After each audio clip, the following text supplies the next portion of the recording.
It all started because my cousin's band needed a last-minute place to play after their original venue shut down, and I figured my backyard could easily handle a few guitars, a drum set, and some friendly neighbors hanging out to enjoy the music. What I did not anticipate was Carol, our HOA president and professional fun killer, stomping into my yard less than 10 minutes after the first song started, her hair still in curlers, waving a rolled-up copy of the bylaws like it was a medieval scroll announcing my execution. Carol informed me, loudly enough for the drummer to hear over his headphones, that any gathering exceeding 10 people involving amplified sound required pre-approval from the HOA's Community Events Committee, a committee which I would later learn, consisted entirely of Carol and her two closest friends who seemed to hate joy as much as she did. I tried to explain it was not a party, just a casual practice session with some friends, but she was already writing me a citation for unauthorized rally, a phrase so ridiculous I actually laughed out loud, which only made her angrier. Apparently, under our HOA's overstuffed and outdated rulebook,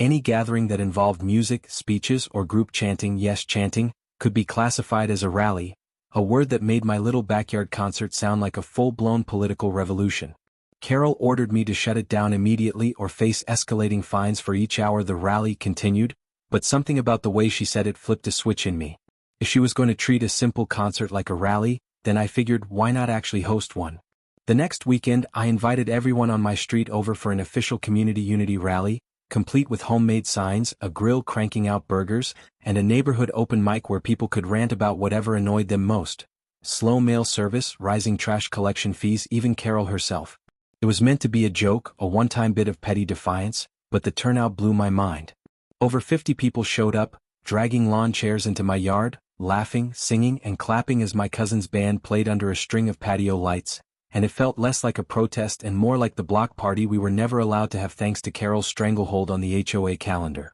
Carol, of course, returned mid-rally, taking photos like she was collecting evidence for a crime scene, and when I refused to end the event, she promised me I would regret it. By Monday morning, my inbox contained no fewer than 7 formal citations, each one more ridiculous than the last. Unauthorized amplification, illegal signage, improper use of decorative lighting, unlicensed distribution of food, referring to the free hot dogs, and my personal favorite, excessive community cohesion, which was not even a real violation, but one Carol clearly invented on the spot. Each citation came with escalating fines, warnings about legal action, and threats that my property could be classified as a nuisance zone, whatever that meant. The threats were scary for about 5 minutes, until my neighbor, who happened to be an attorney, laughed so hard at the phrase excessive community cohesion that he offered to represent me pro bono just to see where this absurdity would go. Encouraged, I doubled down. Every weekend, I hosted a new themed rally, a retro rally where everyone dressed like it was 1985,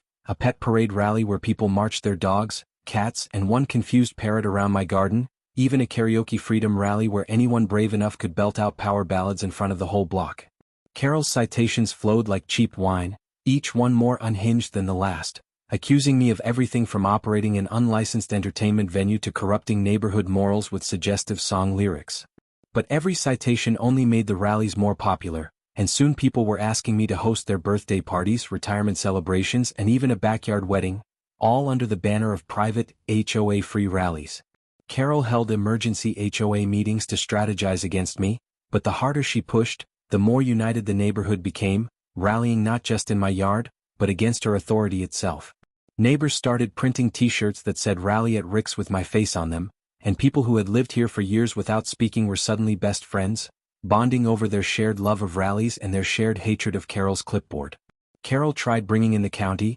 claiming I was violating noise ordinances, but the officer who came out not only found me fully compliant but stayed for 2 hours to enjoy the barbecue and request a song from my cousin's band. It was clear the HOA had lost control, and my backyard was no longer just grass and lawn chairs, it had become the beating heart of a neighborhood rebellion, a symbol of everything Carol could not control. By the end of that summer, my little rally series had turned into a weekly tradition, with neighbors setting up lawn games, kids running lemonade stands, and even a rotating schedule for which family got to pick the week's rally theme. Carol's furious letters became neighborhood comedy, read aloud at each event like campfire stories, her legal threats losing all power in the face of sheer community joy. My garden, once just a boring HOA-approved rectangle of grass, had become something no rulebook could contain, a place where the community had taken its power back, one ridiculous, joyful rally at a time. And as I stood there one evening watching kids dance barefoot in the grass while my cousin's band played a cover of Don't Stop Believin', I realized Carol was right about one thing: this was no longer just a party. This was a movement, and it was only getting started. Carol's patience snapped completely after my 7th consecutive weekend rally, a backyard luau where half the neighborhood showed up wearing Hawaiian shirts and sipping coconut drinks while my cousin's band covered Jimmy Buffett songs at full volume. The next morning, a thick certified letter landed on my doorstep, hand-delivered by Carol herself, who stood there smiling like a villain who had finally summoned the meteor to wipe me off the map. The letter was a formal notice that the HOA was filing a civil lawsuit against me, accusing me of transforming my property into an unlicensed event venue, disturbing the peace, lowering property values, and creating what they called an ongoing pattern of unauthorized mass gatherings disguised as residential use. It was a lawsuit written with the kind of venom you could only get from someone who had spent decades treating the HOA bylaws like religious scripture, and if Carol thought it would scare me into surrender, she clearly had not been paying attention. By the time the neighborhood heard about the lawsuit, the response was immediate and explosive. They organized a Defend the Rallies rally, which drew nearly 100 people into my backyard holding signs like "Carol hates fun" and "Suburbia deserves music."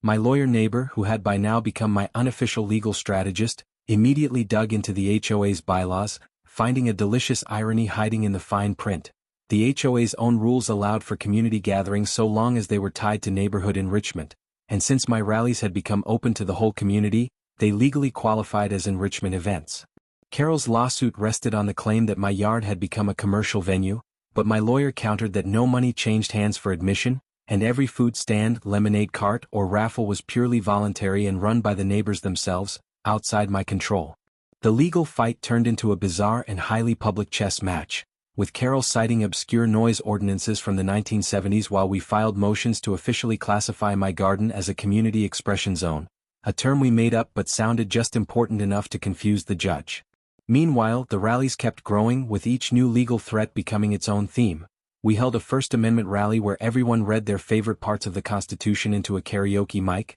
a legal loophole luau where guests wore leis made of fake subpoenas, and even a by-the-book barbecue where we followed every single HOA rule to the letter, including having a Carol lookalike contest judged by her own horrified husband. The more Carol fought, the more the rallies evolved from simple parties into a full cultural phenomenon, with local musicians, food trucks, and even a pop-up farmer's market all gravitating to my backyard like moths to a very loud, very defiant flame. The media got wind of the feud and ran a story titled "The Backyard Rallies That Broke the HOA," which only fueled the fire, drawing even more people to the rallies and turning Carol into a regional punchline. In court, her lawyer tried to argue that my yard had become a public nuisance, but we countered with affidavits from neighbors stating the rallies had actually reduced crime, increased neighborhood happiness, and brought people together in ways the HOA never had. The judge, a man with the clear demeanor of someone who loathed petty HOA squabbles, openly questioned why Carol was trying to shut down events that the neighborhood clearly loved,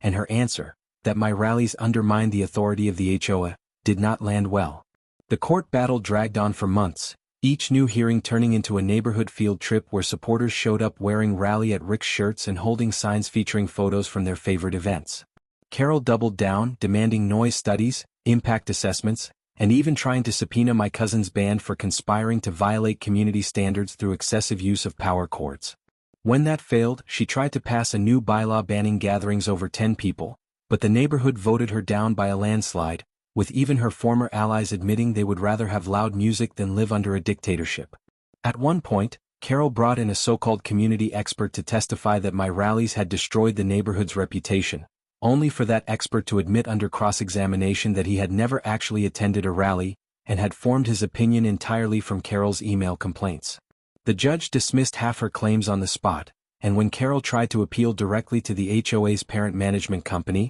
she learned I had quietly purchased a minority stake in that company using profits from my cousin's band's rally-themed merchandise line. The HOA could no longer make a move without me seeing it in advance, and every desperate new strategy Carol tried was instantly countered by the neighborhood, my lawyer, and me working in perfect rebellious harmony. By the time the court case limped toward its inevitable failure, Carol was exhausted, humiliated, and increasingly isolated as the neighborhood transformed from a quiet suburban enclave into a self-declared free rally zone. Even after the court dismissed the case, Carol continued issuing citations like a robot stuck in enforcement mode, but nobody paid attention anymore, They were too busy preparing for the next rally, a victory luau where my cousin's band would debut their new song, titled simply "Carol Can't Stop the Music." My garden had become something no lawsuit could crush, a living monument to the power of community joy over bureaucratic misery, and Carol's desperate attempt to control it had only turned it into a legend. The rallies were no longer just weekends in my backyard,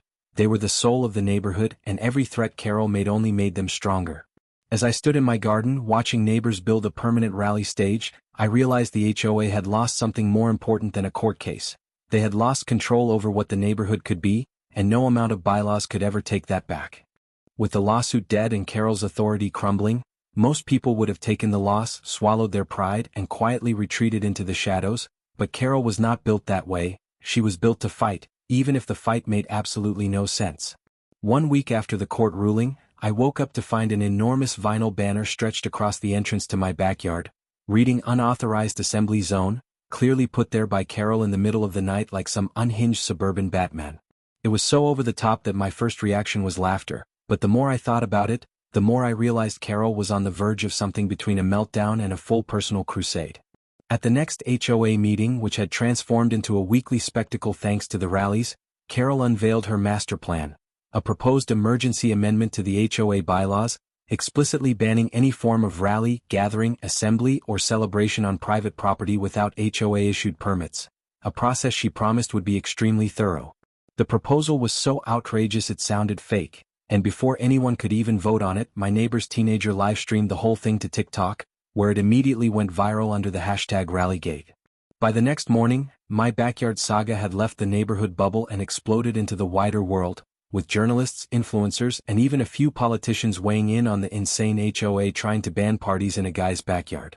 News trucks parked in front of my house, podcasters requested interviews, and a local band even wrote a protest song about Carol, which they performed live at the next rally in front of a record crowd. Carol, instead of retreating, doubled down, giving a disastrous interview to the local news where she claimed the rallies were part of a larger plot to dismantle the suburban way of life, a soundbite that instantly became a meme. The rallies, once just neighborhood get-togethers, started drawing people from outside the community, nearby towns, curious tourists, even a traveling group of retirees in an RV caravan who wanted to see the infamous rally yard firsthand. My garden transformed into a full event space practically overnight, with food vendors lining the sidewalks and local artists setting up craft tables along my fence, turning each rally into a combination music festival, farmers market, and community circus. Carol, seeing her nightmare spiral completely out of control, started sending letters directly to the attendees' homes, demanding they cease participating in illegal assemblies, a move so absurd it made the news again, further fueling the rally fever.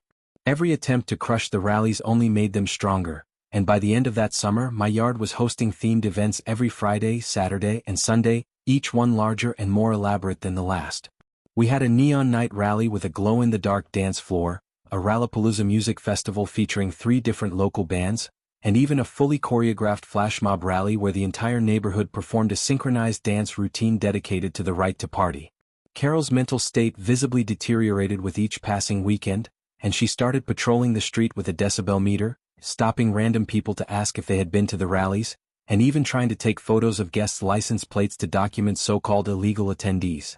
By this point, the rallies were no longer just about fun. They were a symbol, a joyful middle finger to the idea that an HOA could dictate how people lived on their own property, and Carol's increasingly bizarre behavior only made the rallies feel more important. When a national morning show aired a feature called Suburbia's Most Infamous Backyard, complete with drone footage of my garden filled with dancing neighbors and food trucks, Carol lost it completely and held an unsanctioned emergency HOA meeting in her driveway, screaming into a megaphone about how the rallies were ruining everything. The video of that meeting, complete with Carol tripping over her own garden hose while trying to confiscate someone's folding chair, instantly became the most watched clip in neighborhood history, and for the first time, even her longtime allies started distancing themselves, realizing they were backing a sinking ship.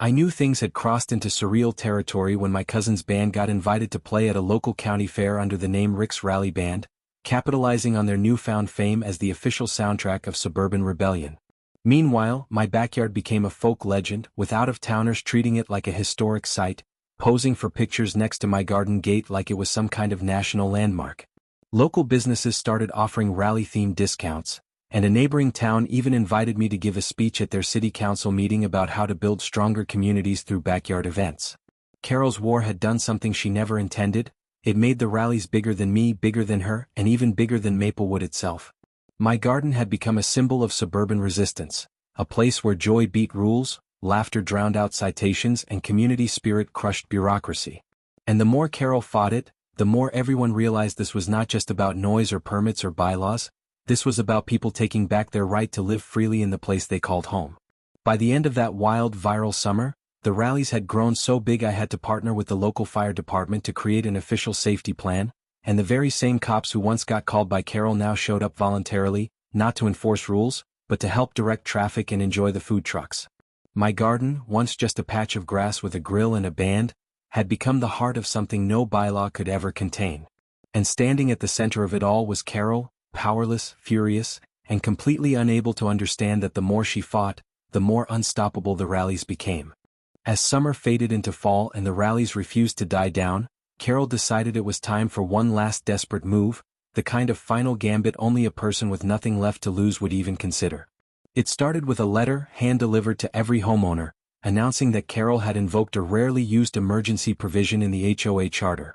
one that allowed the HOA president to declare a community crisis, giving her temporary powers to impose emergency rules without a full neighborhood vote. In her letter, Carol declared that the rallies had created an environment of uncontrollable chaos, turning Maplewood into what she called a carnival slum, and effective immediately, all outdoor gatherings of more than 6 people were banned until further notice. The reaction was immediate and predictable. My inbox exploded with outraged messages, and before I even had time to respond, neighbors were already in my front yard, demanding we hold a defiance rally that very night. I agreed, of course, but I knew this had to be something special, a finale big enough to break Carol's spirit once and for all. We called it Rallygeddon, a final all-out celebration of everything the rallies stood for, complete with live music, fireworks, a barbecue competition, and even a dunk tank where volunteers could take turns dunking a scarecrow dressed like Carol. The turnout shattered all records, with people pouring in from nearby towns, local news crews broadcasting live,